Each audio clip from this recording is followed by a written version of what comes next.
So once again, good evening everyone, and welcome to week 5 webinar. So in today's webinar, we are going to discuss about a case study. So basically, this case study is something that is related to Netflix, and we'll understand the concept of resilient architecture. So if you are building a solution on AWS environment, so how you can create a resilient architecture. So what are the factors? What are the features of a resilient architecture? This is something we are going to discuss in this webinar. I hope my screen is visible to everyone and my voice is loud and clear. Yeah, it's visible. Yes, sir. Okay, thank you. So the agenda for today's webinar is, first of all, we will understand the concept of resilience. So we will start with what is resilience, and then we will discuss about on-premises resilience uh, and compare it with AWS infrastructure resilience examples.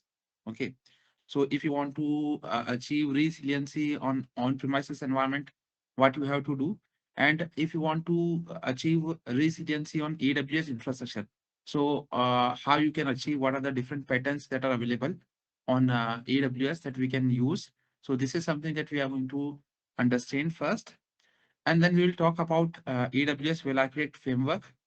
Again, in Well Architect Framework, we have 6 pillars that are available, and resiliency is one of the pillar. So we will discuss about reliability here. So what is reliability pillar? What are the design principle of reliability pillar? So this is something that we are going to talk here. And then at last, we are going to do a case study on Netflix. So how Netflix started its business, and then how it became the world largest video streaming service. And again, Netflix is something that is operating on AWS completely now. So how it provides services to its million customer all over the world. So this is something that we are going to understand. And again, we will talk about multi-region resiliency on Amazon using Amazon Route 53. So this is something that we are going to discuss here. And then some Netflix engineers has developed this chaos engineering. So what is chaos engineering? What are Simian army projects? What is chaos monkey? So what are the concept of chaos monkey and different environment that are available in Simian army project? So this is the agenda for today's webinar. These are the topics that we are going to discuss in detail. So let me introduce myself. I am Rahul Patel. I am going to be your instructor for this webinar. So let's start first with resilience. What is resilience? So again, if we talk about resiliency, so basically resilience is a measure of how an infrastructure, workload, or platform can protect itself against disruption caused by adverse events and condition. So if we simplify this, so basically the adverse events can be a earthquake in a particular region, or a flooding situation, or a civil disturbance. Okay, so these are the adverse events or conditions that may occur in any particular geographical area. So how the infrastructure is going to protect itself against such kind of events. So this is how we can measure the resiliency of an infrastructure or workload. Again, basically, if the system is highly reliable, or if it is resilience, so in that case, we can say that the system has a high degree of resiliency. So this is how we can consider resilience. Now, again, resiliency is something that is closely tied with other architecture attributes like availability. Okay, so if our system is highly reliable, or high, if it is have high degree of resiliency, so in that case we can say that the environment is highly available, or we can say that it is highly secure, and it is having high performance. So all this availability, security, performance are closely tied to the resiliency factor or resiliency attribute. So this is something known as resiliency. So basically, when we create an infrastructure on AWS environment, so in that case, we need to consider the resiliency factor, and we need to justify that if any adverse effect or event comes in our environment. So in that condition also, our system is highly available, secure, and highly have a high performance. So this is something that we can consider here. Now here we have an example of resiliency. So this is how you can achieve on-premise resilience. So here in this case, if we want resiliency, so basically it is something you can relate with high availability. So in this case, what we have done in traditional way, like when we are implementing in or when we are creating an infrastructure in on-premises environment. So basically the design that we are following here is two data center design. That means we have a data center, physical data center in West, as well as we have a physical data center in East. Now, these are our users. In case, suppose for example, if these users are using East data center, okay, and if there is some disturbance in East data center, so in that case, the users are going to connect with the other data centers. So this is something that is known as during the failover, it is going to connect with other data center that is in West. Or if these users are facing a performance issue here, so they are going to connect with the closest data center. So in this way, we can achieve resiliency in case of on-premises environment. So basically, we are running our workload into different data centers into different location. And in this way, we can achieve high availability and resiliency. So this is the environment where we receive resiliency in case of on-premises.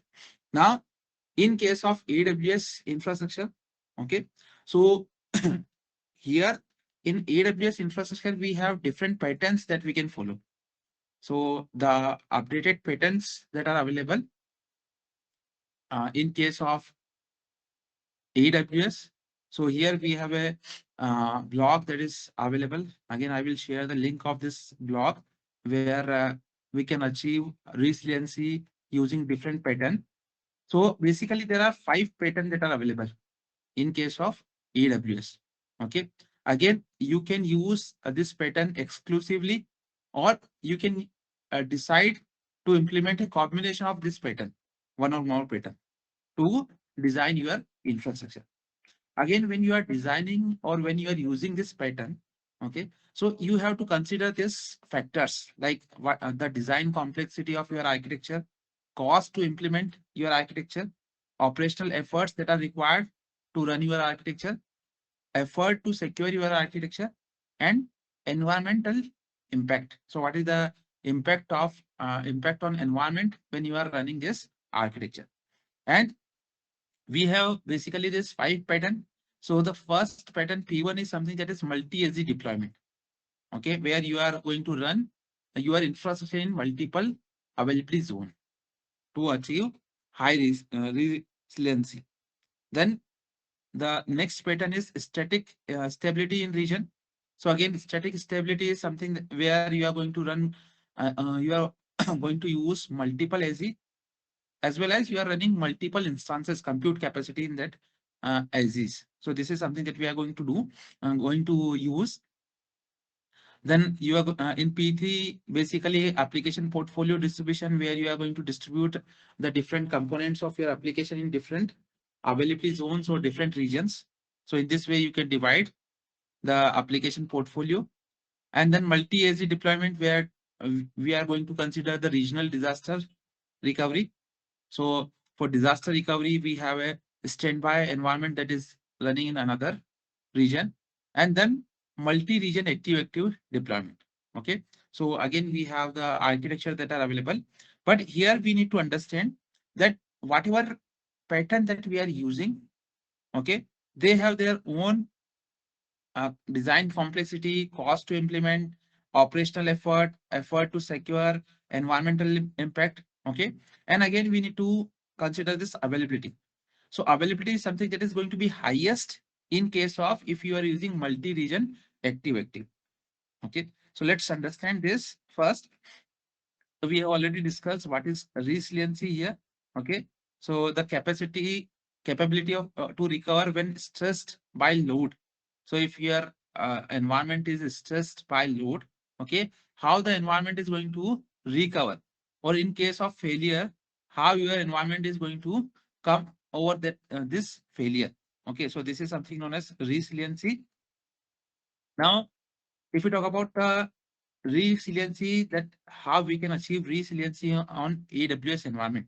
So here we have pattern one, that is P1, and it is multi-AZ environment. Okay. So here this is the architecture of multi-AZ environment where what we are using a region. In this region, we have two availability zones. Okay. And we have a EC2 instance that is running in one availability zone, and another EC2 instance is going to spin on up on demand. That means if it is required, it is going to spin up. Okay. So it is on standby. So this is something known as multi-AZ, and where multi-AZ deployment pattern. So in this way, you can achieve resiliency on AWS environment. Now again, the cost is going to be low here.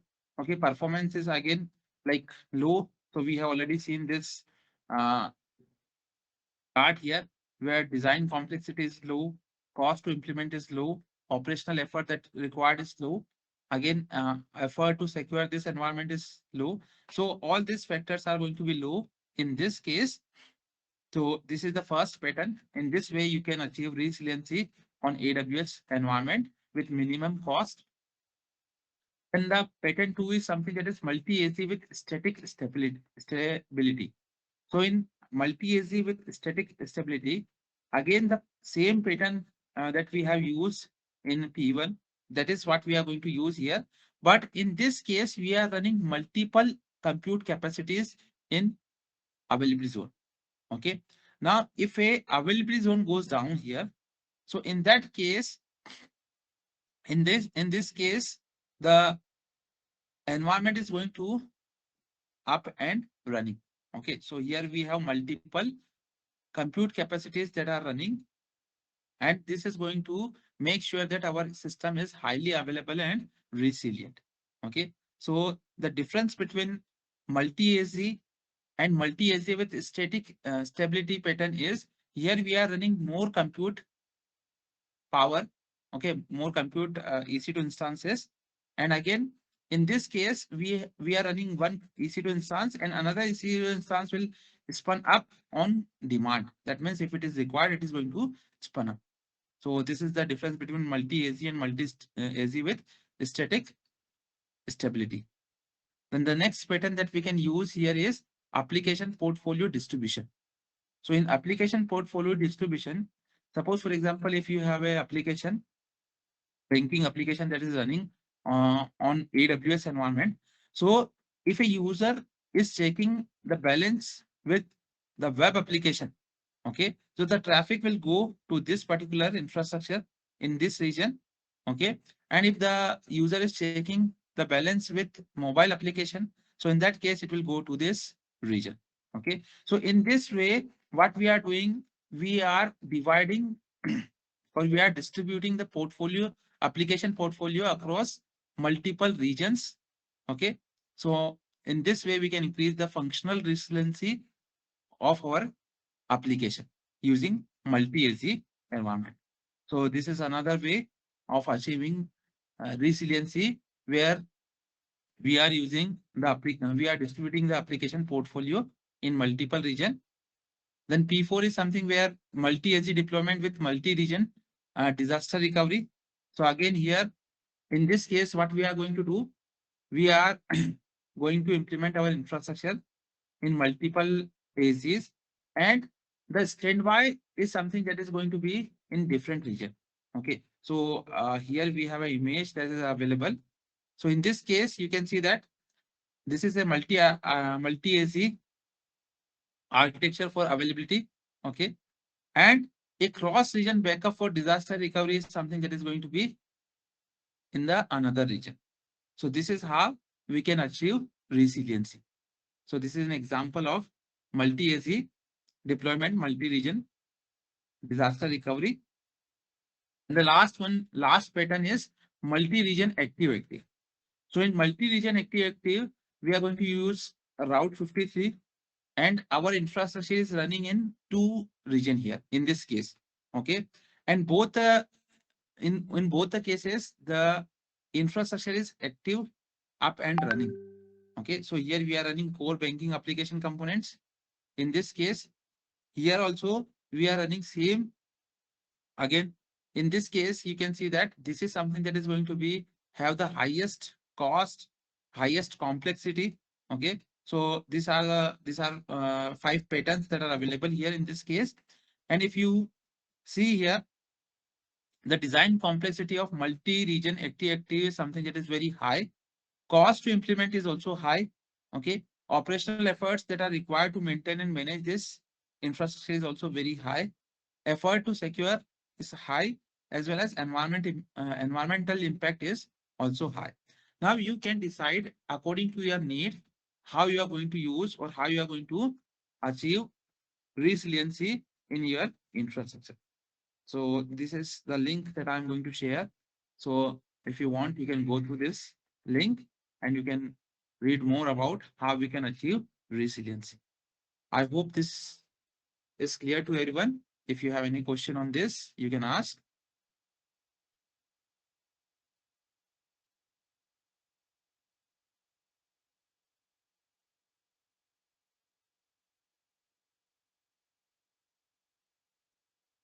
Okay.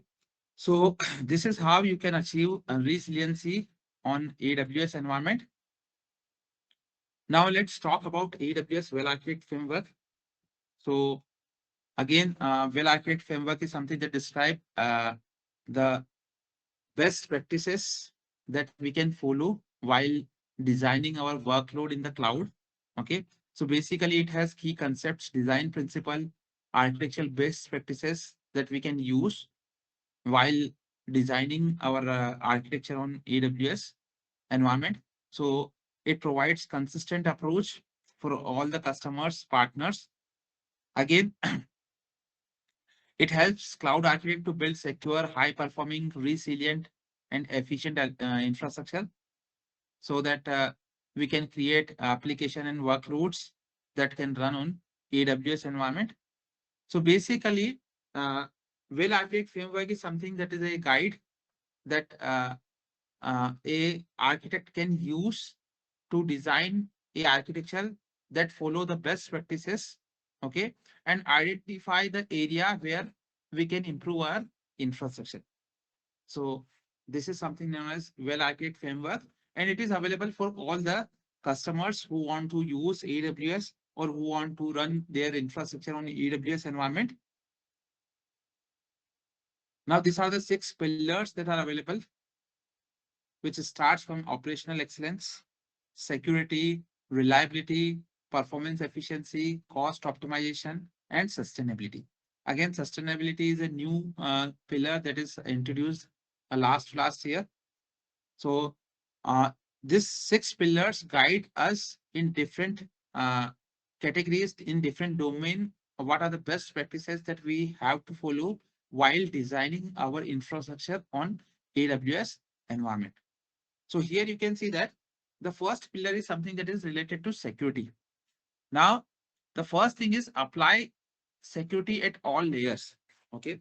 So if in general way, if you want to understand what is the meaning of apply security at all layer. So suppose for example, if we have created an infrastructure in AWS, okay, we have created an VPC. Inside VPC, we have created subnets. Okay. And inside subnets, we have created an EC2 instance. Now, in this case, apply security at all layer. That means first we have created our custom VPC. Okay. Then we have created our subnets. So at the subnet level, we have NACL's network access control list. Okay. And at the EC2 instance, we have security group. Again, we can launch our EC2 instance in private subnets like our database so that no one from the internet can access. So in this way, what we can do is we can apply security at all layers, whatever possible layers that are available, we can apply security at all layers. Okay, so this is the meaning of applying security at all layers. Then enforcing the principle of least privilege. So principle of least privilege says that don't give the access until it is required. Okay, so initially what we do generally, we block all the public access. Okay, like we are not going to give any access. Okay, so suppose for example, if we have a S3 bucket that where our data is stored. Okay, so in this case, we generally, first of all, we are going to encrypt our data and then store the data on the bucket. Okay, and the bucket is private by default. Now again, we will give the access to only the person that required to access the data. Okay, or the person with, to whom we can trust. So this is enforce the principle of least privilege. Then use multi-factor authentication. Now again, multi-factor authentication, like if you have created an IAM user, okay, so you can enforce the IAM user to use multi-factor. Okay, like in general way, we are using Gmail, so we can use two-step authentication where we are supposed to submit our password and then it will generate a one-time password or G Suite code. Okay, that is something that we require to enter, and then we can access our account. So similarly, we can use multi-factor authentication. So these are some of the best practices that we should follow while creating our infrastructure in terms of security. Okay, so in security pillar, these are some of the general best practices that we should follow. In case of cost optimization, so how we can optimize the cost while running our infrastructure, okay, or how we can minimize the cost. So there are some best practices that we should follow, like for example, stop guessing. So in this case, we know that we have service like auto scaling. So instead of guessing our capacity, running 2 servers or 4 servers or 8 servers, okay, or whatever number of servers, what we can do is we can run our infrastructure with the help of auto scaling. Okay, so when we are using auto scaling, it will automatically increase or decrease the number of instances. And again, it will run only the required resources. So it will not run unnecessary resources in our infrastructure. And when unnecessary resources are not running, our infrastructure is cost optimized. Okay. So in this is something that this is how we can achieve cost optimization. So stop guessing, use cost effective resources. Now, in this case, one of the example of cost resources, effective resources, suppose for example, if we are using T3 dot large, extra large. Okay. Now, T3 dot extra large is something that having higher compute capacity, processing capacity. Now, instead, can we use T2 dot extra large or can we use T3 dot small in place of T3 dot extra large? So in this way, if we are using a smaller instance, okay, and our work is not affected with this, okay, so this is something that known as cost effective resource. Okay, and then analyze and attribute your expenditure. So you can analyze whatever the costing that you get and how you can attribute. Suppose for example, you can uh, do the tagging of your resources, that these are the resources that are generating the cost and how we can reduce the cost. Okay, so these are some of the best practices that we can follow here. Then we have reliability, another pillar. So reliability pillars, how we can recover from the failure. Okay, so recover from the failure, like services that we can use, like we have auto scaling group or auto scaling service, where if our unhealthy instances terminated, so it will automatically run another instance. Okay, and this is how it can maintain the desired capacity or minimum capacity. So this is how we can recover from failure, or test recovery procedures. Again, in case if our infrastructure is going to be failed, okay, So how we can overcome this failure? So what are the test recovery procedures that we have? So this is something that we can implement here, and scale to increase availability. Now scale to increase availability, that means suppose for example, if we are running an instance in two availability zones. So these are different availability zone where instances are running. Suppose for example, if this instance goes down or if this instance become unhealthy. So in that case, auto scaling is going to launch another instance in this availability zone. And in this way, we can scale to increase the availability of our infrastructure. So in this way, reliability pillars guide us how we can create an environment that is highly reliable or resilience, we can say that. Okay. So this is reliability pillar. And then we have performance efficiency. So performance efficiency is something that is related to how our infrastructure is performing. So in general terms, like here we have reduced latency. Okay. So in this case, reduced latency means suppose for example, we have a user and this user is something accessing this infrastructure that is close to the user. Okay. Now we have another infrastructure or another, uh, we have data that is stored in another location. Okay. Or somewhere here we have a cloud front location where our data is placed. So how we can reduce the latency of our user? So this is something here to improve the performance. What we can use cloud front. So instead of accessing the data from here, okay, what we can do is we can keep the data in cloud front location, and the end user can access the data from nearest cloud front location. So in this way, we can reduce the latency and improve the performance of our infrastructure. Then use serverless architecture. Now again, serverless architecture like serverless services like DynamoDB, S3, or AWS Lambda. So these are the services that we can use that are highly available and reliable.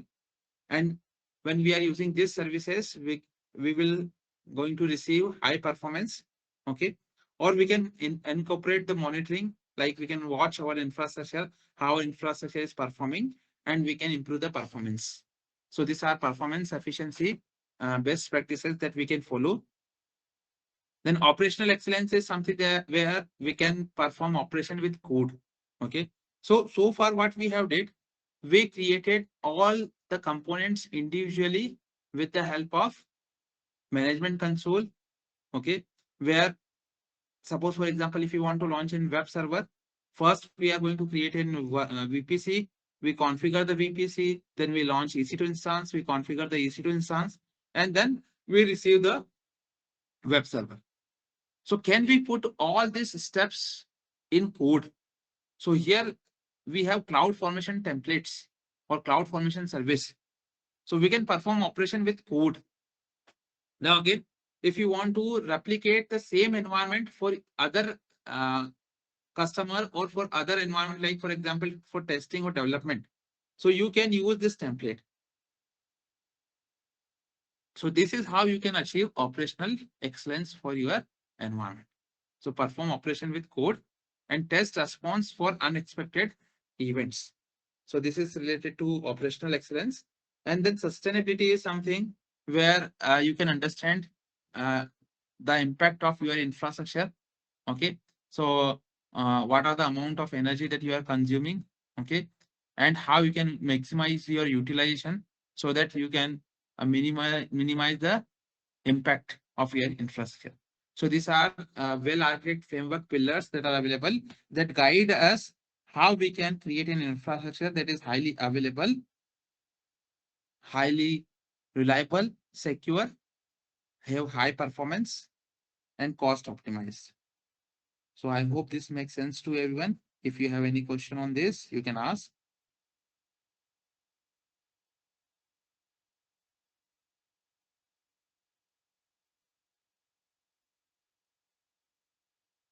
All good?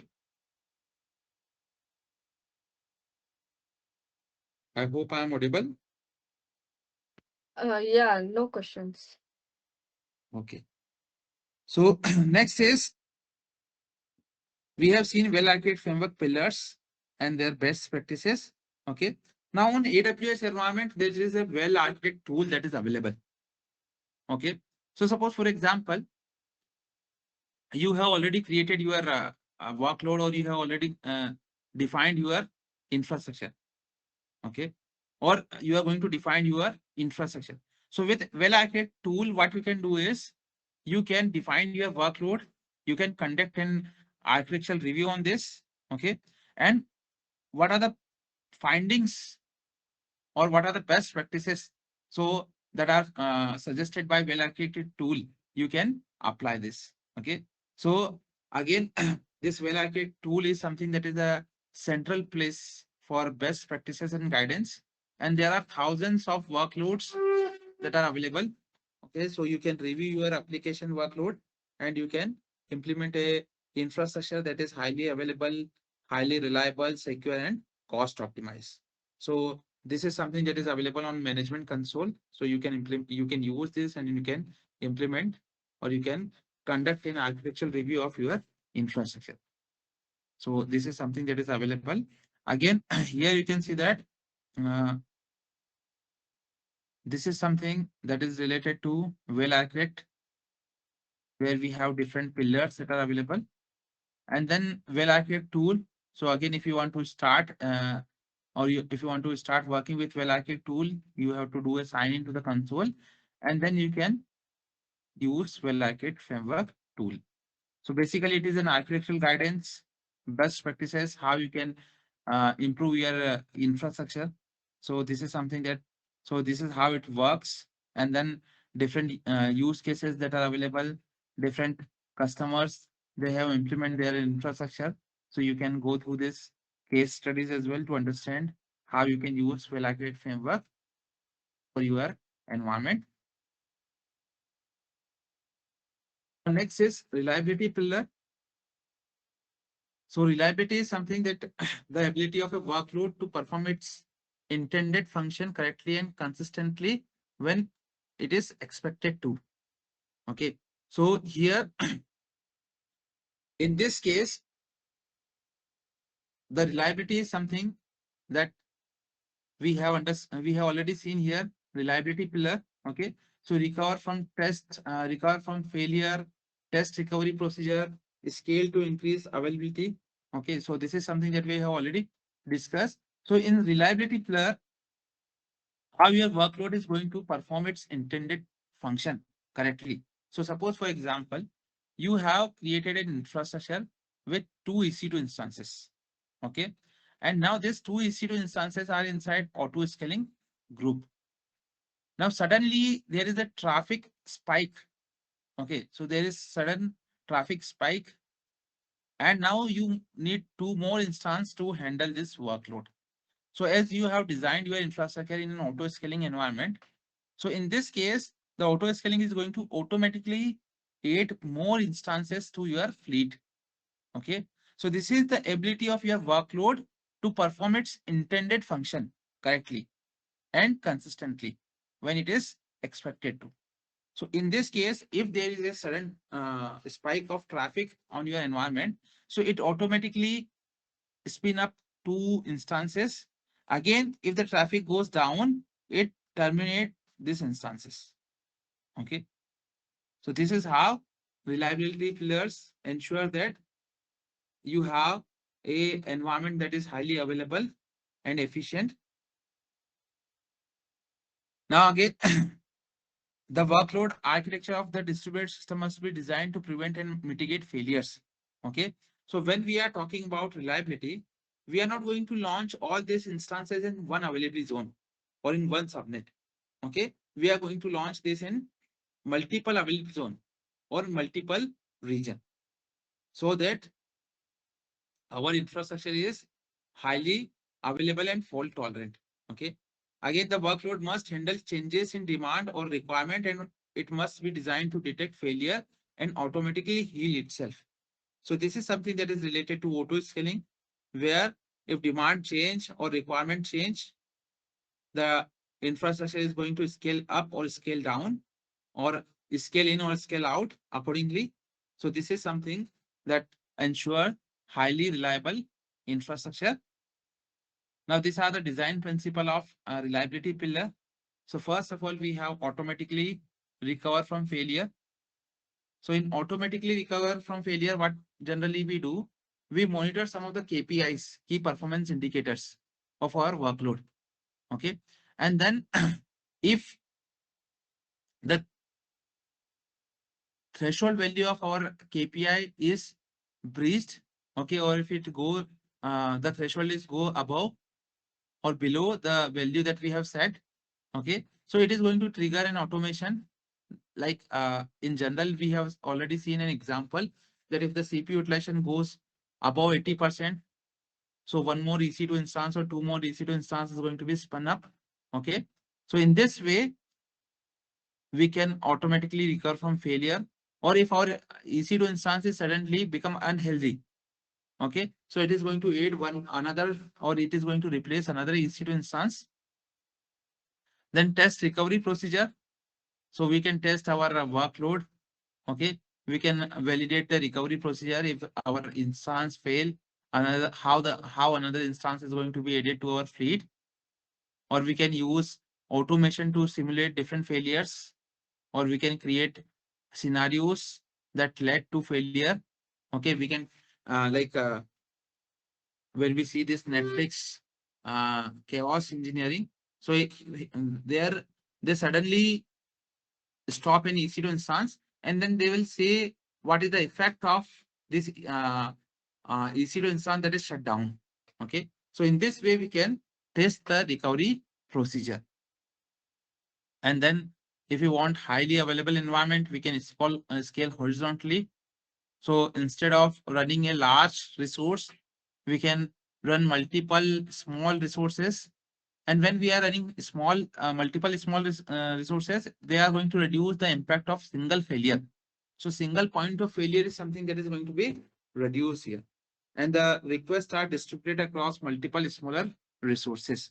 So this is how these are the design principles of reliability pillar. Stop guessing capacity.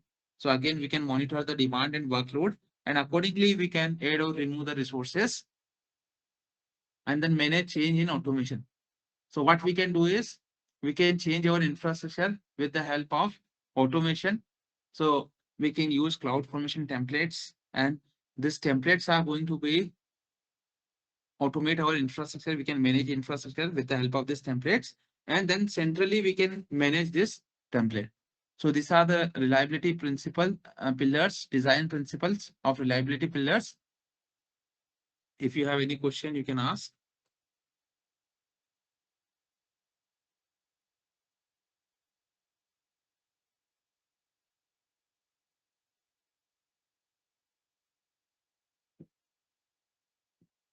Okay. Now, next is Netflix case study. Okay. So Netflix is how Netflix started and how they switched to AWS, and now they are operating on AWS, completely on AWS. Okay. So basically, Netflix is an video on demand streaming service. I hope all of you are aware of Netflix. So they started in 2007 or 8. Okay. So basically, their business started majorly working on DVD by mail service. So they began with DVD by mail movie rental service, and then now, as of now 2024, Netflix have customers around the globe, around 250 plus 250 million plus customers, and they are operating, or they have paid memberships in more than 190 countries. So this is the vast capacity of customers that they are handling right now. Now, if you see how Netflix started, or how they uh, migrated to AWS environment. So basically, like here in back in 2008, Netflix started working with DVD by mail service. So due to database corruption incident, DVD shipping was disrupted for 3 days. Okay, so one of their database system is corrupted, and due to this, their DVD shipping service is disrupted for 3 days. Okay, now Netflix, their demand is changing, and they have high demand of requests. So to scale with this demand, Netflix management decided to move on cloud, that is AWS. Okay, and when they are operating on premises, so basically they use relational systems in their data centers. Okay, so they shifted from vertical scaling of failure to horizontal scaling of distributed system, which is highly reliable. Now here scalability is something that is huge issue with physical data warehousing. So again, like when you are operating in physical data warehousing, if you want to scale your infrastructure, so if you have a running two servers and if you want two more servers, so you have to physically purchase the hardware for two servers. You have to go through this procurement cycle, and then you can acquire or you can run the servers, or you can add the servers in your fleet. Okay, so this is scalability is something that is a huge task in physical data warehousing. Now, after shifting to AWS, scaling is something become easy for Netflix, and they can seamlessly store petabytes of data, or they can stream videos within minutes. Okay, and this is possible due to the concept of elasticity on the cloud. Okay, so based on the user demand, with the help of AWS, Netflix scale up or down their data warehousing service. Okay, so on demand video service or streaming service is something that is available based as Netflix is operating on AWS environment. Now, if we see currently, AWS enables Netflix to quickly deploy thousands of servers and terabytes of storage within minutes. So they can deploy thousands of servers and petabytes of data or terabytes of data within minutes. Again, Netflix uses AWS for nearly all its computing and storage needs, including databases, analytics, recommendation engines, video transcoding, and more. So hundreds of functions that in total uses more than 1 lakh server instances on AWS.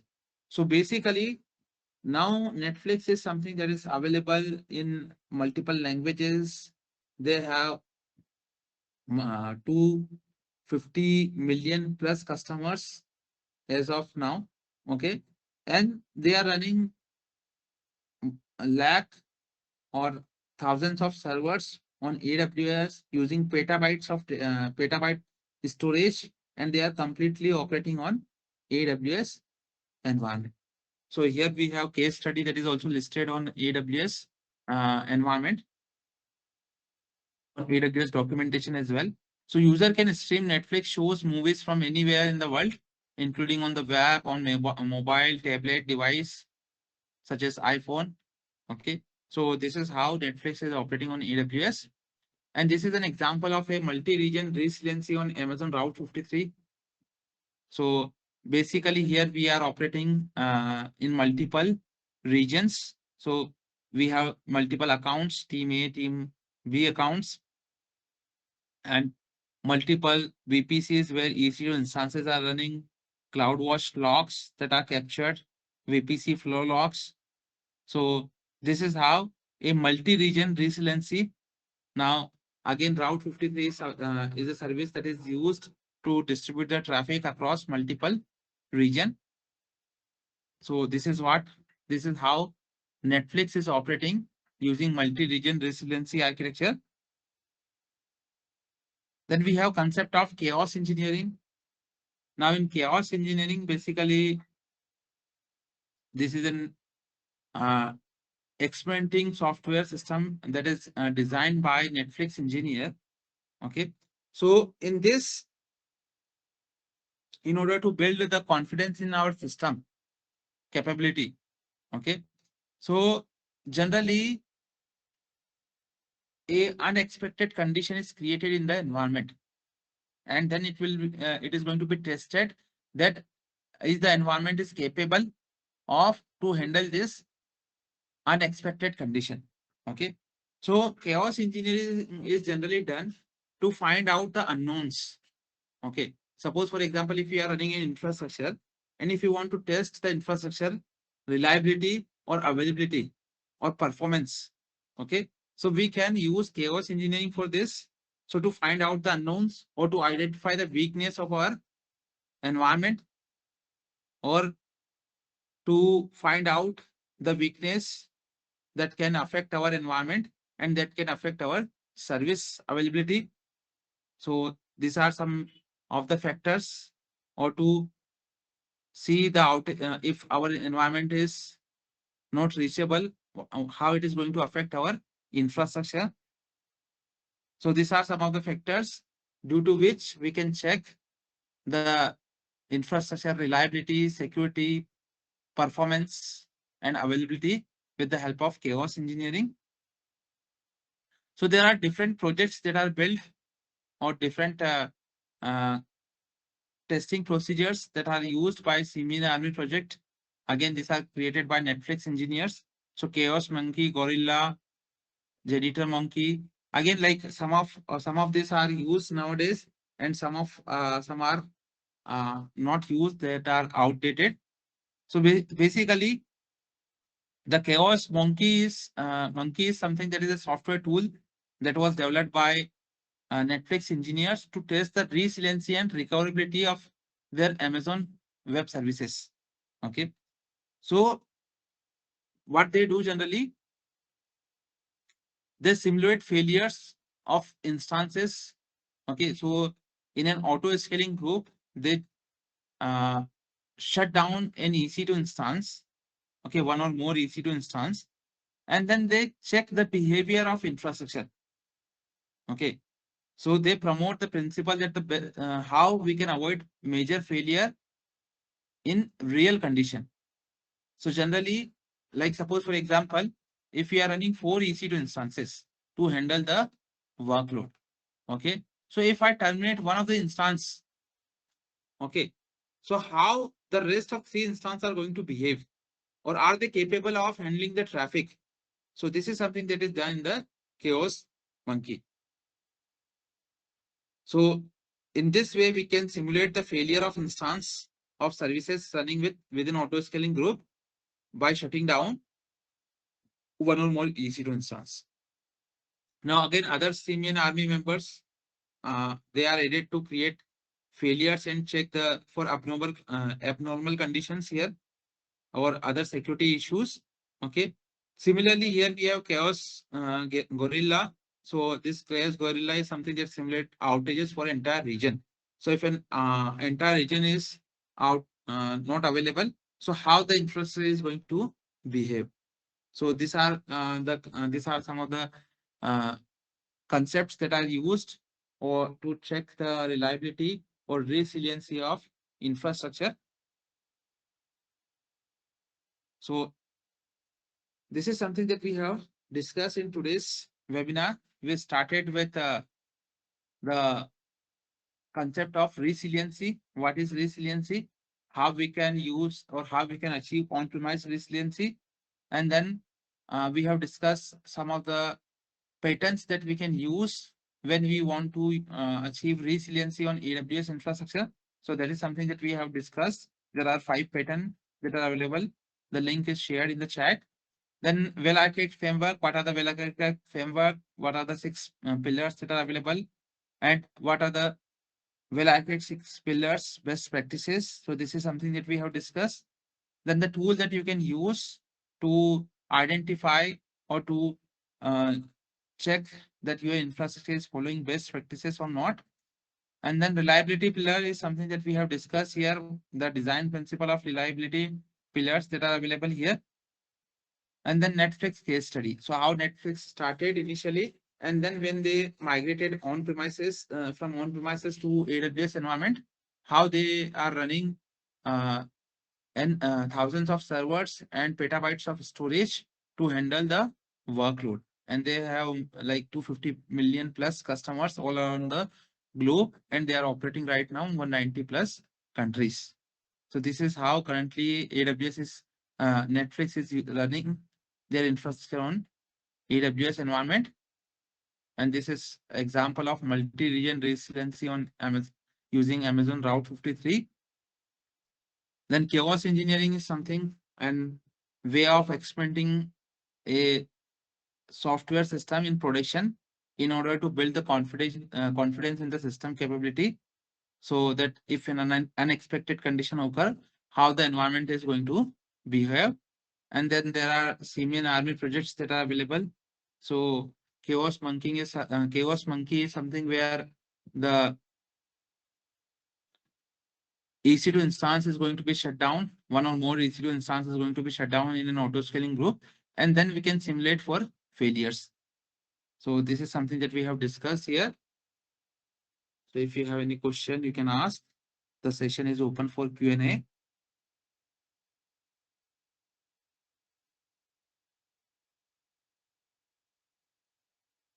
So today we have the case study that we are supposed to discuss, and then there is no demo for today.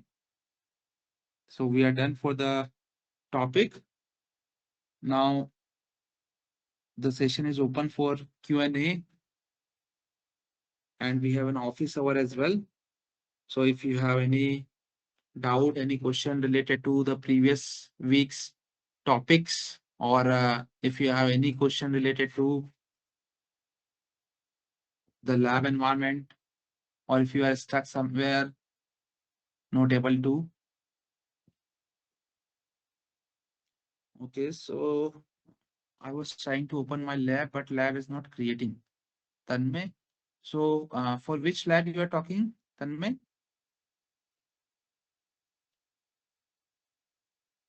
Lab is being created and terminating automatically. Okay, I am there. Okay, so if you want to share your screen and you can show, if you can share your screen.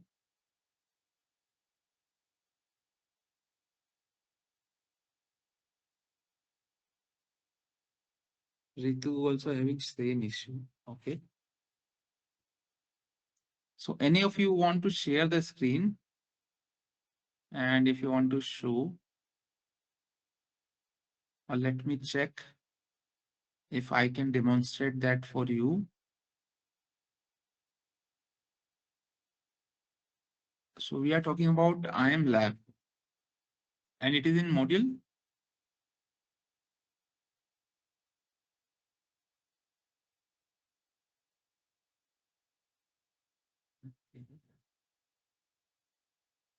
The same issue with IM lab. Okay. So like many of you are facing the issue with IM lab, module 3 dynamic website.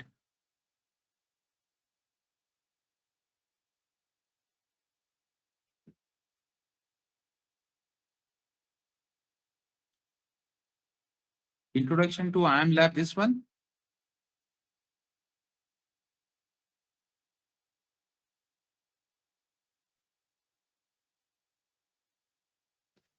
Okay. So let's start this lab and see. So this is something because viewing this in the teacher mode. That's why I'm seeing in this way. So here, if you start the lab,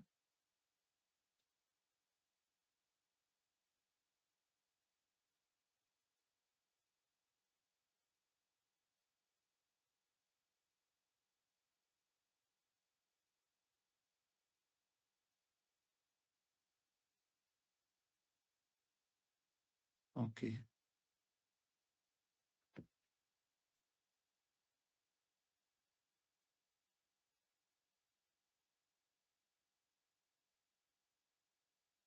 So how many times you have tried this?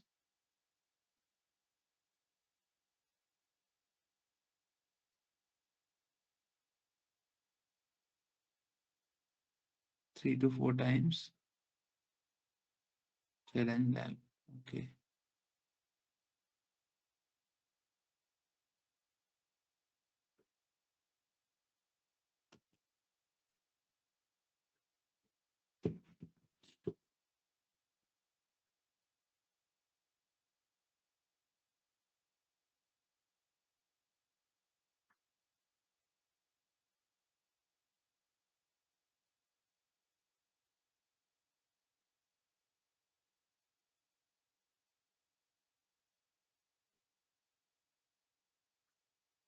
Okay. Now you can see that in my account, the lab is created. It is started.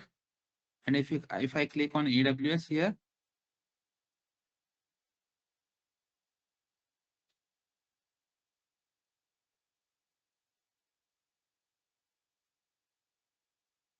so you can see that lab is working.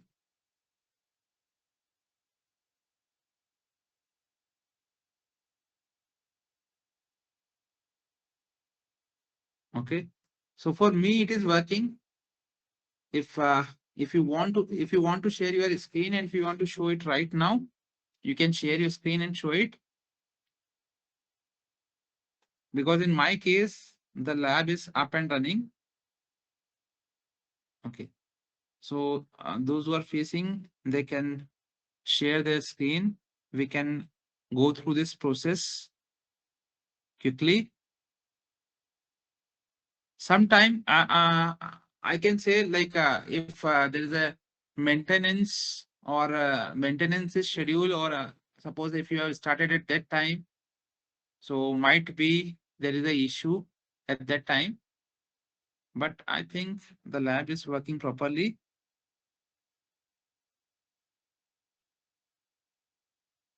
So any of you, if you are facing, okay, so we can see the screen here. Ritu is sharing.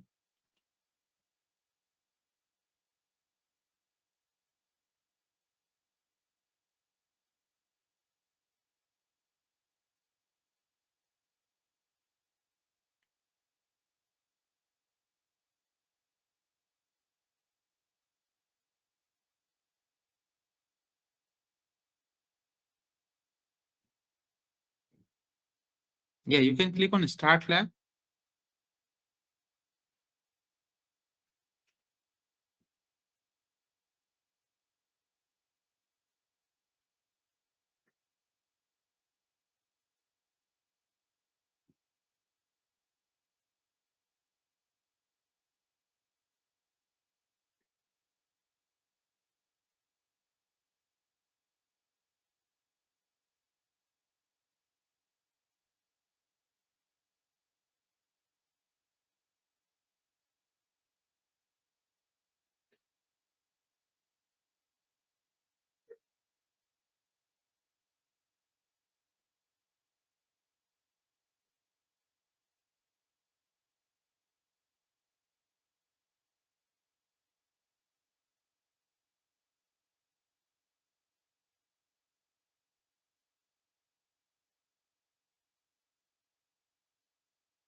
So it will initially take it will take 3 to 4 minutes or more than that because it will create some infrastructure that you are going to use in the lab environment.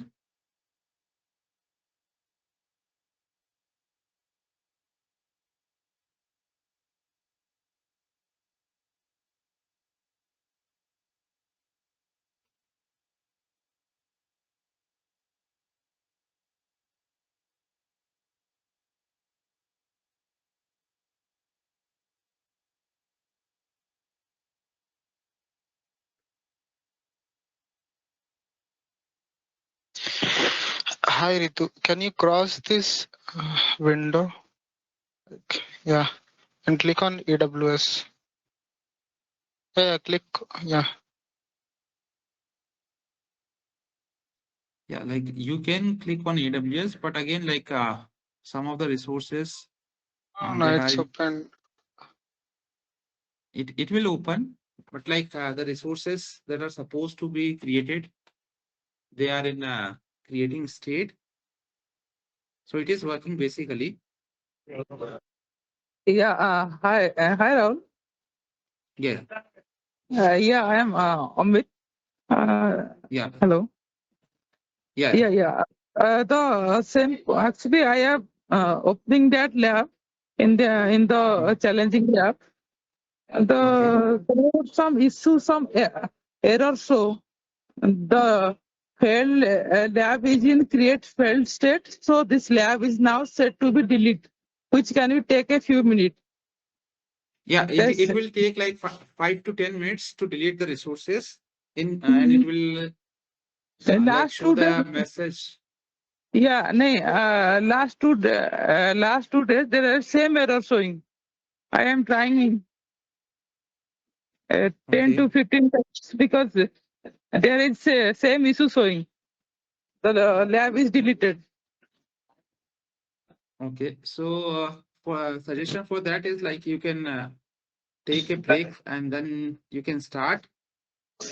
So like here Actually, I have started the lab, and let's see once the status become ready, and then we'll check. yeah, the lab status has been changed after 2 to 3 minutes. Some error has been shown. In my case, the last 2 days I O- am trying, but there is not Okay. ready to Yeah. lab. So in that case, what you can do is just take a screenshot, okay, and then you can email to us, okay. So like you are struggling with this lab from last 2 days, okay, so that we can quickly do a one-to-one session, or we can arrange a office hour for you, and we can sort it out. So right now I'm showing in my account that it is working or not. One problem, if the lab is started, there is task which we have to perform using Cloud9. Okay, but it shows you don't have permission.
Okay, so let's see if anything is mentioned in the known issue page for this lab.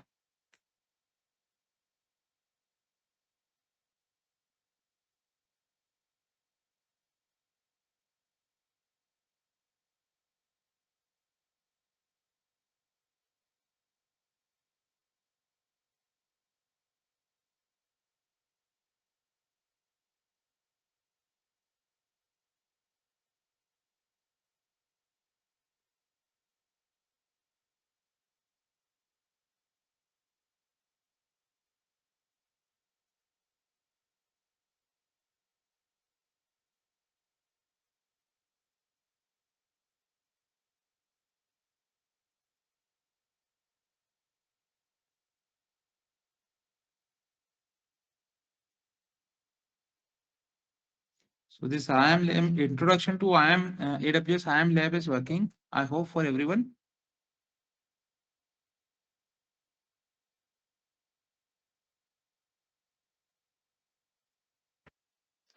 Rahul, just check in the module 4. You are checking in the module second, I think.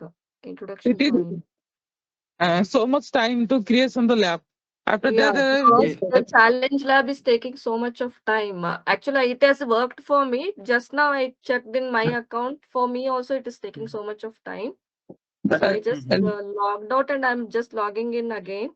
And for the actually, IM challenge lab. after that, Yeah. there have been some error. One minute. After that, you can show that. Okay.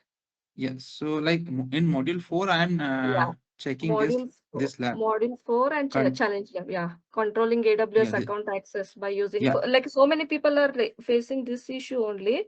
But for me, it Yeah. worked So 4 days back. But now, like yeah. So again, for me also. this is what I have started the lab. This is the Okay. challenge lab. Okay. Okay. And I'm just waiting on the lab become ready. Again, like in this lab also, there is a workaround that is listed here. Controlling AWS account access by using IAM module 4. So at step 16 to 18 on the left, expand the menu by choosing the menu icon. Choose shared with you and verify that the Dev Cafe server environment is available. This step is not working. Dev Cafe is not showing as available. It is not graded. Please continue with your progress.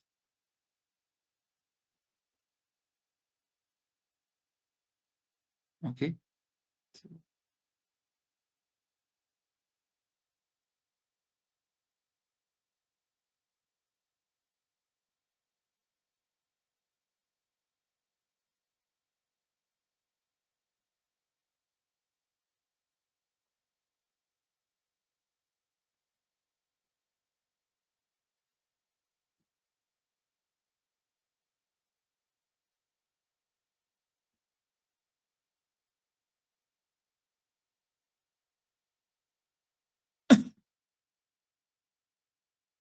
So this is the lab where everyone is stuck.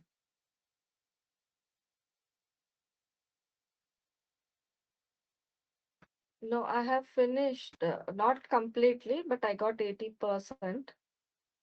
Yeah. No, Uh, sir. I also finished my lab on Okay. 100%. Yeah, the Okay. same Fine. error has been in my case.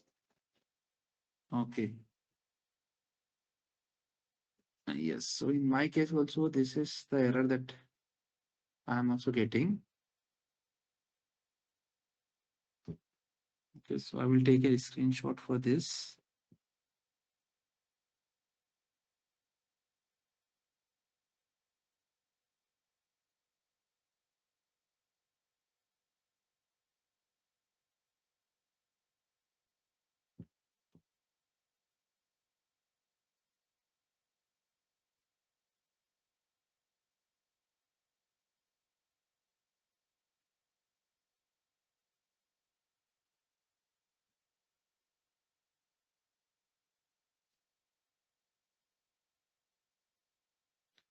So I will report it to the backend team.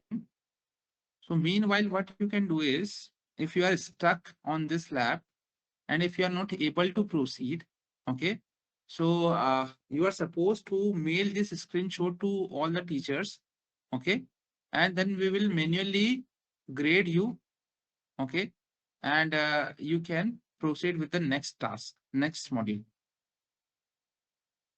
So just mail your screenshot to all the teachers through Canvas. Okay. The screenshot is that we have captured right now. Okay. And then like it is a graded lab. So if you are not able to stuck, if you are not able to proceed, so we can manually update your grade and then you can do the next module.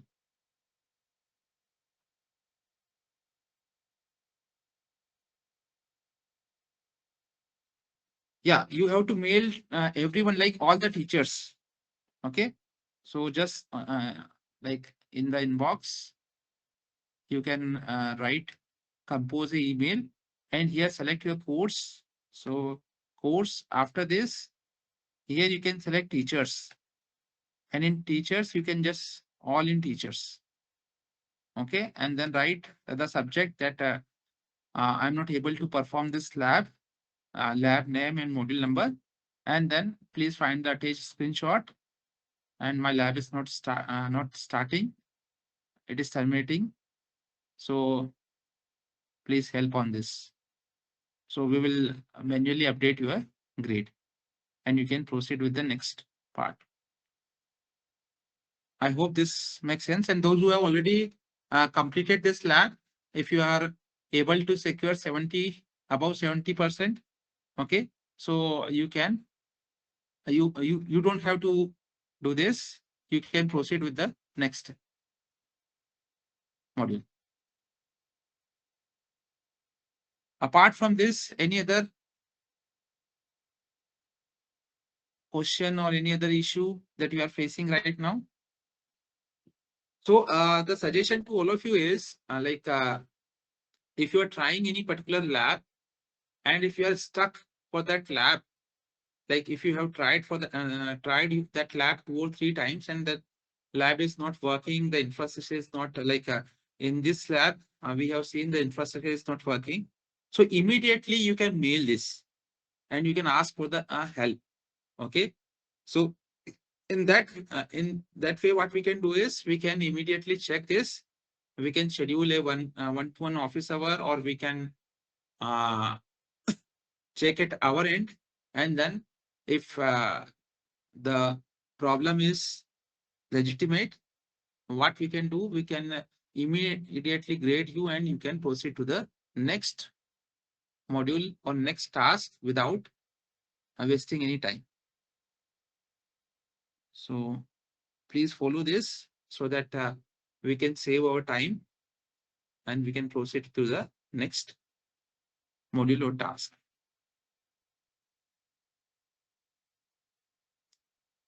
Okay, so I think we can also take attendance.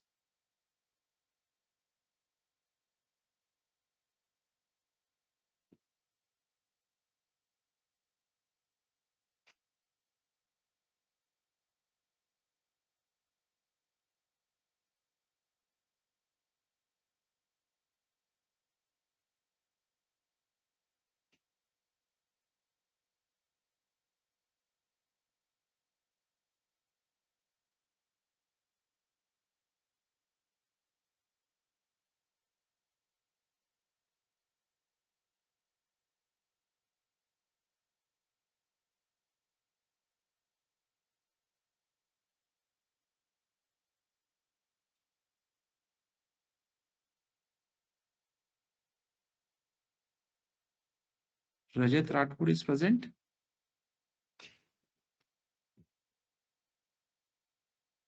Yes, sir, I'm right here. Rajat is present. Your name is not displaying here. Okay, you are here.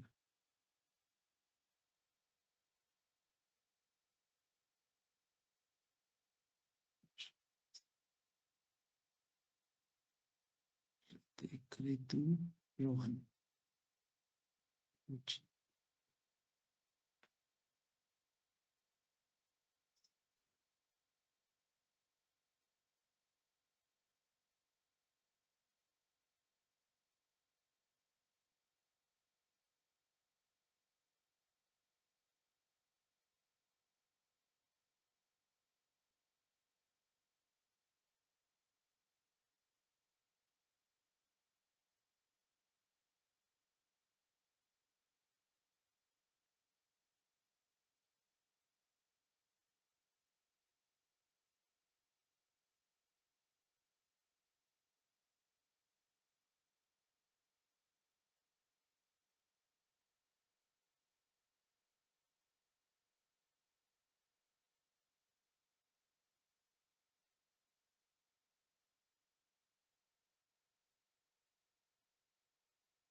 So we still have time. If you have any question, any issue that you want to discuss, or if you can write an email, those who are stuck, I can immediately grade you and you can proceed with the next module. So just draft an email and send it right now.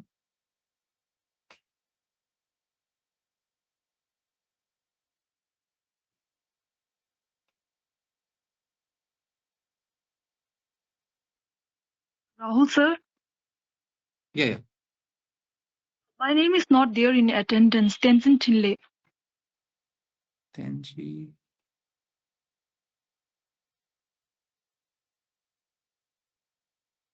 Tenji Sonam.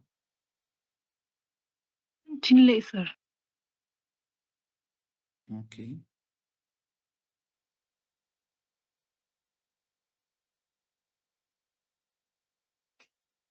Have you attended the previous Sir, I have attended all the classes. classes?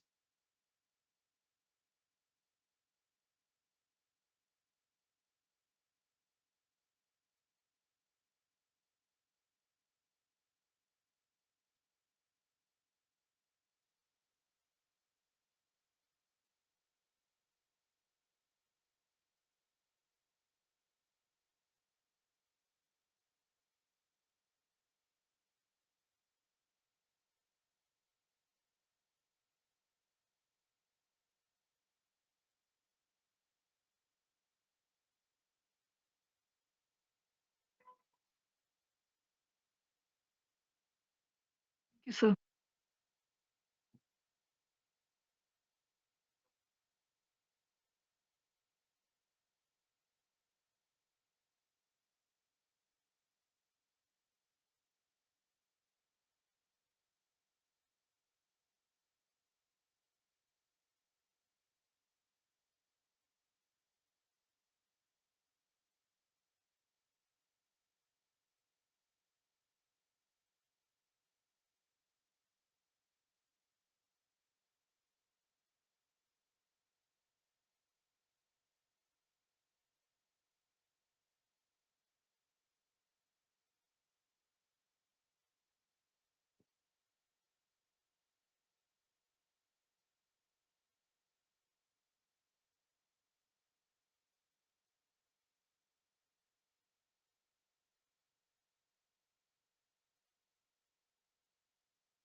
Okay, so Ritik, if you can share your screen and you can show what is the error you are getting. So it's not an error, it's just that all the regions are grayed out. All the regions are Grayed out, like I cannot select any of them. okay. So any particular step that you are following?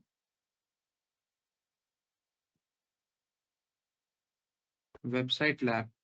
No, as For which soon lab as you are? I enter into the lab, as soon as the infra is loaded, it shows as global in the region. And whenever I try switching it to US West 2, which is recommended in the steps, I'm unable to do so. Okay, so can you tell me the lab name? It's creating the website. It's in module 2 or Module 3, I two. guess. Just Create a website on S3. This one? not this one, the challenge lab. Sri Lanka. It's about the cafe. Okay, okay. Hosting a static This website. one, creating, yes, both of them, hosting a static website and even for creating a static website for the cafe. Okay, so let's discuss about this.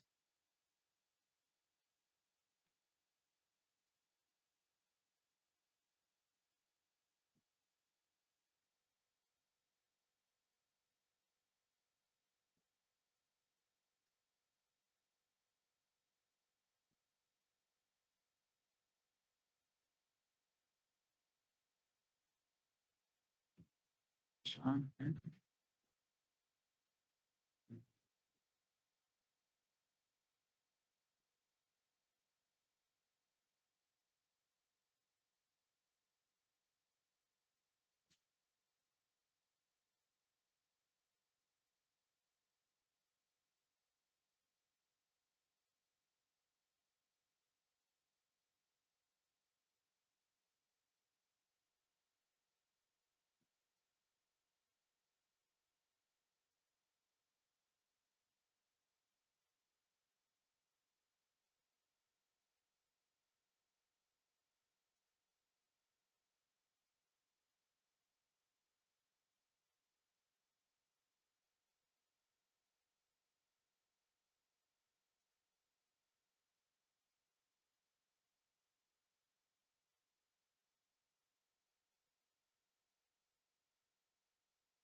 But also, I tried relaunching it. It has worked now. It wasn't working before, although.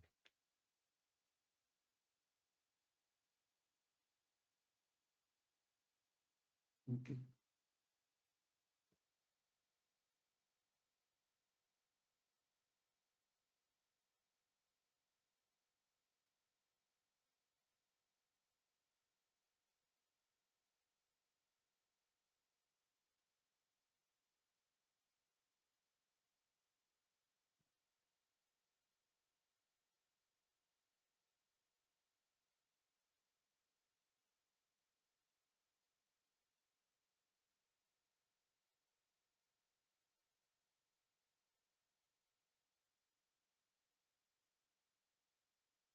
Okay, so we have people who are. Let me start this lab. So we people are stuck on this lab controlling AWS account access. So Prashant and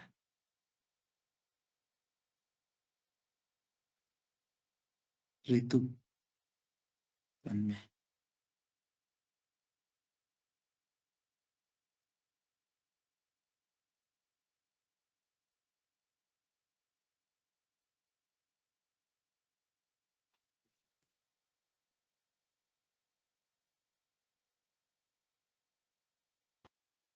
Hello, Rahul sir.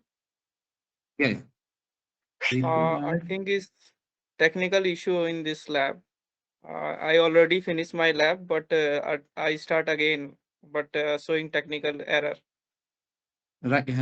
So you have already completed the lab before, and now you are Yes, sir. if you are starting it. Yeah, Yes, yeah, sir. Yes, sir. I'm yes. facing same problem this time. Lab Okay. is terminated something. Yeah. So yeah, But I sir, can I'm see. So, already finished. Yes, yes, yes. I I completed. can see you already got Yes, 96% in yes, this lab. 96%.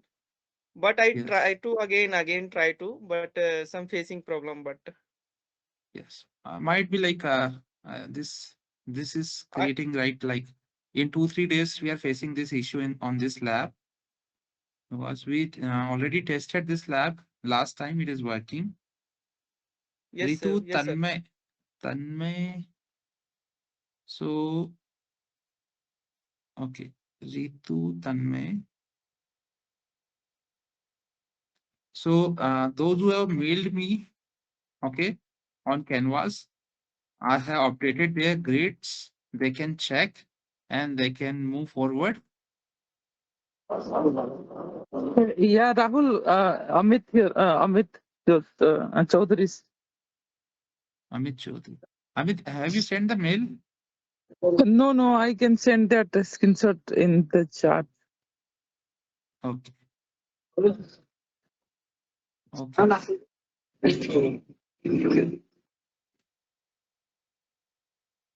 Anyone else? Sir, same error in my case also. I'm getting the same error. Side. Yes.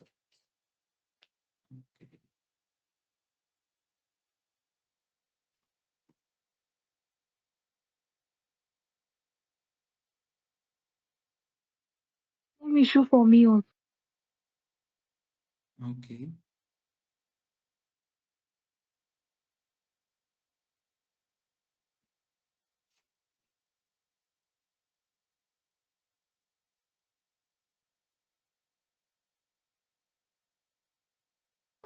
Also, I tried relaunching the lab. The static website lab is working for me. Like Now now it I'm is now able it is to access working. the origin now, the region now.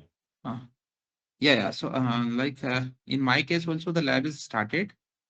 So if Mhm. you want to check it, we can check it right now.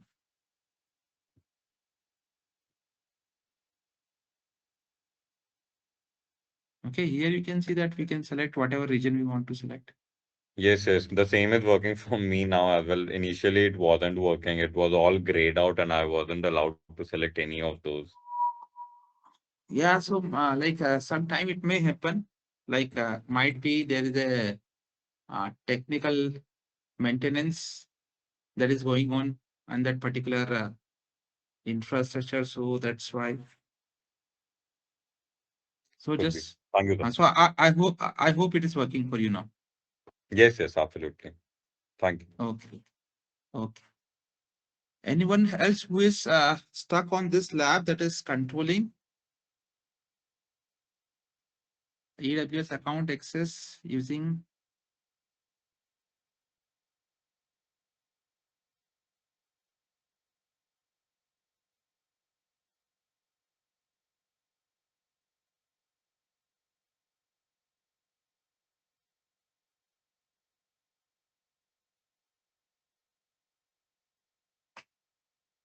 So I have already graded.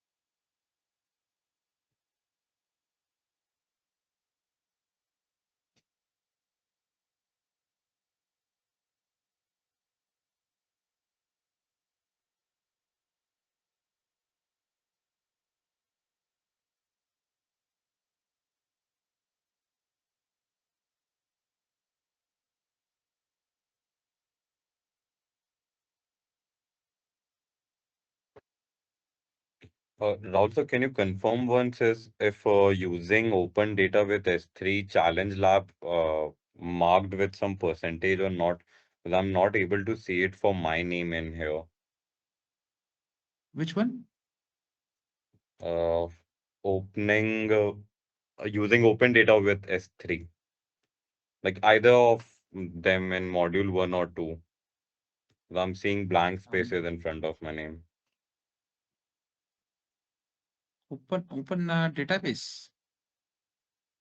Nope, it's using open data with S3. It's in module 2 only. Okay, let me check the name first. Module 3 or 2. Module 2. I'm just asking if there are any scores being reflected on your portal for me. Because I Now using completed the using lab. using open data with S3 challenge labs, so there is 0 point. Okay. Like I saw either Okay. of them when you were No, no, scrolling through. no. It is not graded.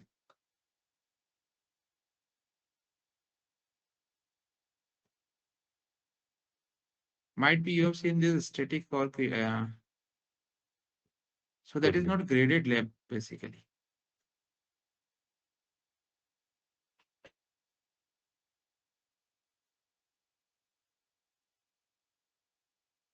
Fine. That works. Thanks. Yeah. So I have almost graded all for this lab. Okay. So now you are able. You can. Uh, to the next lab, and you can give a try. Like after some time, we will work with this lab with the backend team.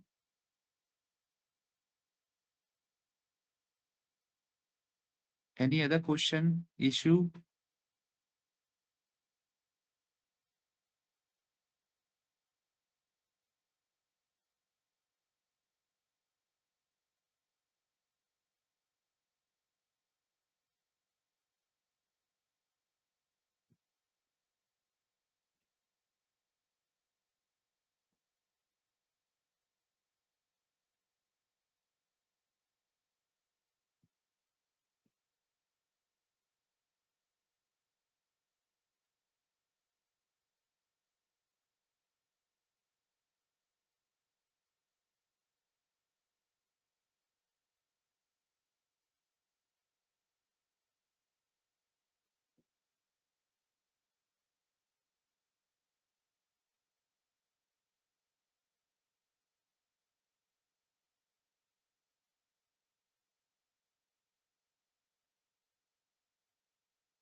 Okay, so Rishabh, Yes, sir. so you are facing a problem with dynamic website for the cafe. What issue you are getting? I'm facing the same issue, sir. The lab is unable to create. Okay, I have shared the screenshot in the chat also. You can see. okay.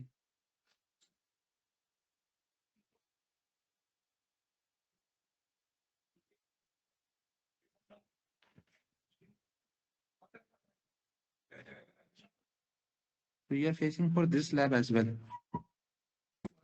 Yes, sir. Okay, so meanwhile, I will update your grade for this as well. Creating a dynamic website. Yes, sir.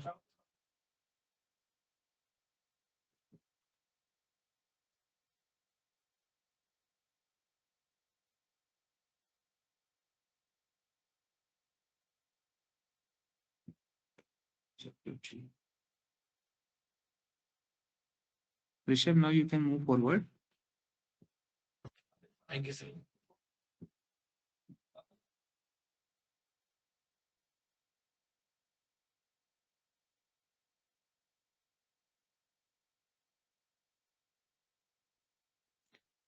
So I will be still here for next 10 to 15 minutes.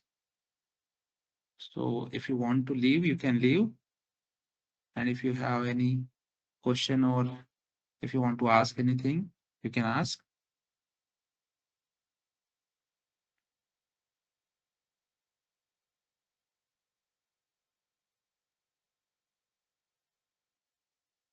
We are done for today's webinar. Okay, and do write your queries on mail so that we can sort it out as soon as possible.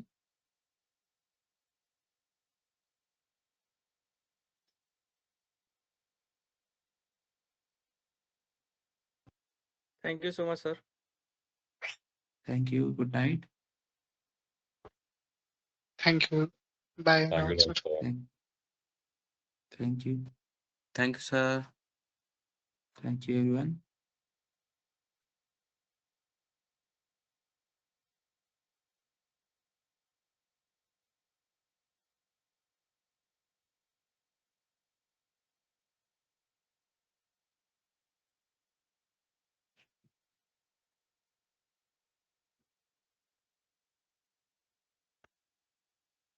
Hi, Rahul. Yes. Next week, is there any demo? Demo is there? Next week, let me check and show you.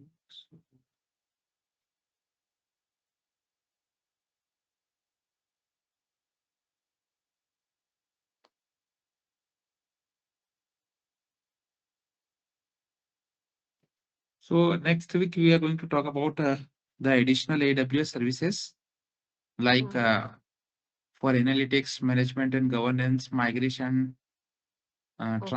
and transfer, security, compliance, Mhm, global accelerator. mhm. So there's no demo. Okay, okay, We'll fine. discuss about all this high level services. Okay. And I have some other question related to grading. Okay. Is there Yes, yes. anything with like this cumulative grading, like at the end of the course, like you are going to like consider it? Cumulative grading means? Like the grading with respect to all the modules, if you like have a sum of it, like is there anything something like the cutoff for having the voucher or what? I just wanted to know that. So like cutoff is something like you have to get around above 80%, 70 to 80%. Mm-hmm. Okay. Because So if you see the labs, the mm-hmm. passing score for the lab is 70. Yeah, So to complete 70%. to complete the course, you must Uh-huh. have at least 70 and above. Okay, okay. And one more Yeah, thing I just wanted to know, see, like as for some yeah, of the labs, like I was stuck in between. So it was like sometimes like 80%, sometimes 85% and all. So now like yeah, yeah, like those who are not able to move, like you are grading 100%, no? So like yes.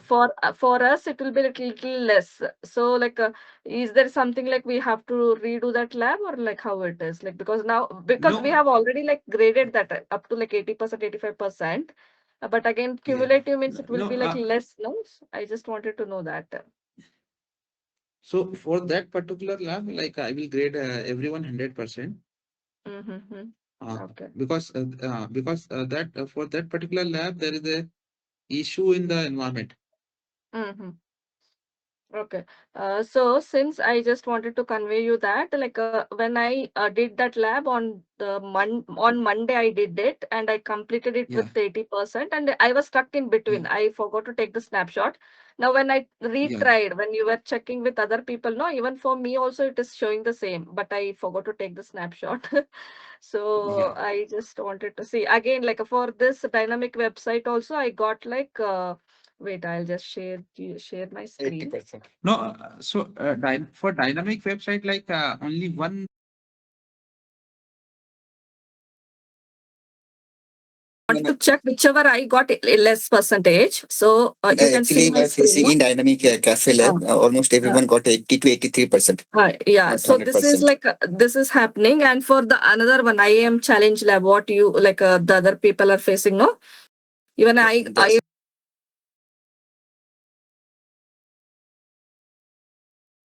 so now I checked with dynamic website for this, but like how it is like grading, will it be like considering at the end of the course to get the voucher and all? Because like No, no, no. like Yeah, you all will receive voucher once you complete the course. okay, The condition to get the voucher is like 70% and above. That is the okay, condition. And fine, and fine. this the lab environment is created because everyone Uh-huh. should complete this course. Okay, Okay, okay, and okay. and after that only like you are eligible to receive the voucher. That is the Mm-hmm. criteria only. It is not Oh, going to like affect any other things. That is okay. that's why the and that's why some of the labs are graded and some are not graded. Okay, okay, fine, fine. Yeah. Yeah. I So the just simple labs, you can see the simple labs are not graded, but mm-hmm, the labs that have some like difficulty level, they are graded, mm-hmm. so that you Okay, Like should do each and challenges every lab step. are get already marked. okay, Yes, yes. okay, okay. Yeah. So like Yeah, as many of you are saying that some of the labs are not working, so it might be issue on the AWS side. okay. Yes, yes, that is Is the yeah. main concern. So this problem will resolve in 1 or 2 days. Like right now, Lakshmi said that on Monday she did, and she able to complete the lab. Yeah. So now Yeah, it's not coming. No, Monday I got 80%. Then I was yeah, not able to complete. Complete in the sense I was getting error and I forgot to take the snapshot and I ended the lab. So I got the yeah. grade as 80%. Then I moved to the next one.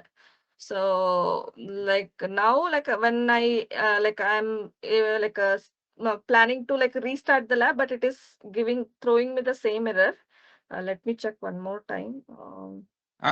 So for this lab, I have updated your So grade as yes, well. first sir, for this lab you graded 100% to all students. Otherwise, they'll be complaining about this issue. No, no, no. I No, have no, no, already it's graded. not like Yeah, complaining. I I just got wanted 80, to I know, got is it 80%. Everybody getting accumulating and all? 100%. That is yeah. No, so I have already updated. You can see here. I have updated grades for everyone for this particular lab. Okay, okay, fine, fine. Yeah. It's not about complaining. Please don't mistake, okay? I just wanted to No, no, know no, whether no. it will carry out for the for final process. I just wanted to know that. Since Yeah, yeah. I'm already in the what is that module 5 module 5, like I'm about to complete that also. Yeah, I you just have wanted to Yeah, know completed that. earlier, so that was working fine in that time. So now it is Okay. getting errors. So that's why, sir. Yeah, yeah. yeah. So Okay. we have another team member in the meeting. Hi, Amber. Mhm. Hey, Ro, I was looking at all the messages and I wanted to hop in case you Yeah. needed. So like I have also tested this lab. So this you can see my screen. This is the error I'm getting when I'm starting the lab, and other learners are also getting the same error. And some of them are able to complete the lab on Monday. After that, they are receiving this error. Like Okay. from Tuesday onwards, like from last 2 days, they are getting this error. Um, And I have also just tested this, and I'm also getting the same error. So right now, I have manually graded them so that they are not blocked and they can move forward. sorry. Okay, sounds good. I'll update Antonella here because I've got all the screenshots and let her know that you just manually progressed anybody. Do you need anything else, like help wise? And yeah, so if you can test at your end what you Yes. are getting. If Yeah. you can click on Start Lab. You are getting facing the same issue. No. So mine says lab status is in creation. But I'm just Yeah, waiting. so like to- it will take around 5 to 10 minutes in creation, Okay. and then you will receive this message. Okay. Okay. Yeah. So I have also put it a message on the group that I have already doing an office hour with the students, and I have Okay. manually updated their grades. Perfect. Sounds good. Yeah. I'll keep Thank you you. updated. Thanks. Yeah. Thanks.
No one is speaking, I think, Harish. Hello? Yeah. Okay. Papa, he has message not audible anything. So that's the reason I'm Yeah. like So like I'm just putting a message to the backend team that this lab is not working. So we are done for today, and let us know if you are facing any other issues in via mail so that we can help you as soon as possible. okay, Rahul. Thanks for your time. Thank you everyone. Thank you, sir. Yeah, Good thank night. you Thank so you. much. Good night. Take care.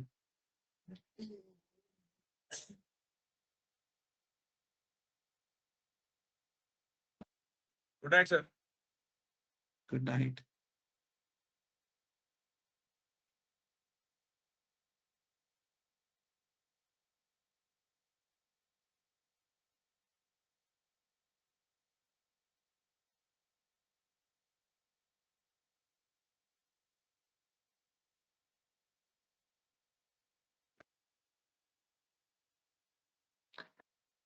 I think we can leave, right? Yeah, you can leave. Okay, fine. Yeah. Good night. Okay. Good night.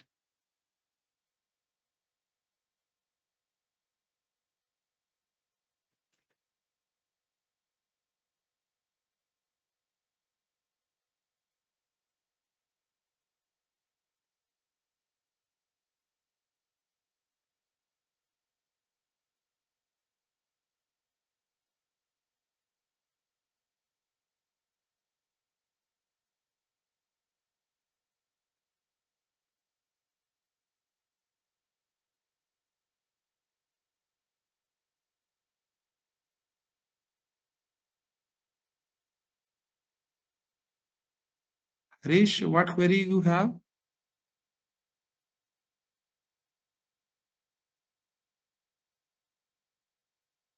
Harish?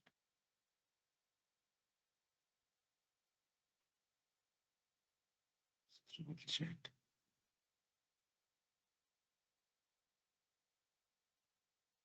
Not audible anything. So is this course in itself sufficient to clear, or we have to opt some other sources of learning like this? Yeah, so like this course is not self-sufficient to clear the solution architect certification. You have to go through the white papers and services FAQs. Okay, so whatever services that are going to come in solution architect exam, okay, that is something that you can follow, as well as some white papers.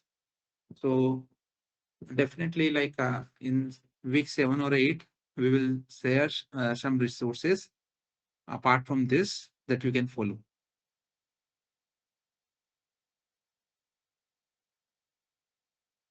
Is there a part of lab which is not covered in this session? So like the lab is related to the IAM. Okay, so I think if you have completed the modules, you have already uh, covered the concepts. Okay, I hope this answers all your questions. Sorry, actually, I'm busy with the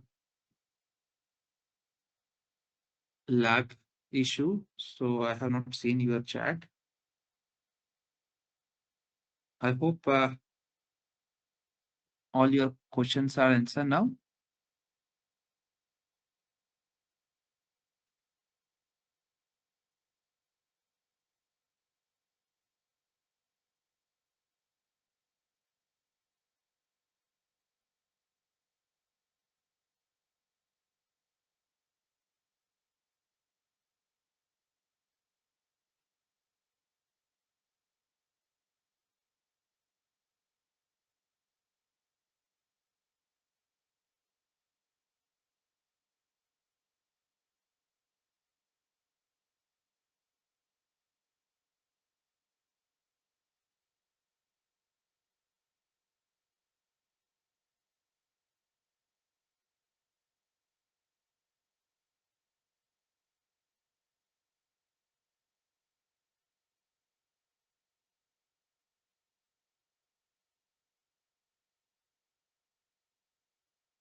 Okay, theory is clear in practical demo left. Everything is done for today. We don't have any demo for today. So we are done for the day. Good night, everyone. Okay, so I'm just ending the meeting. See you next week.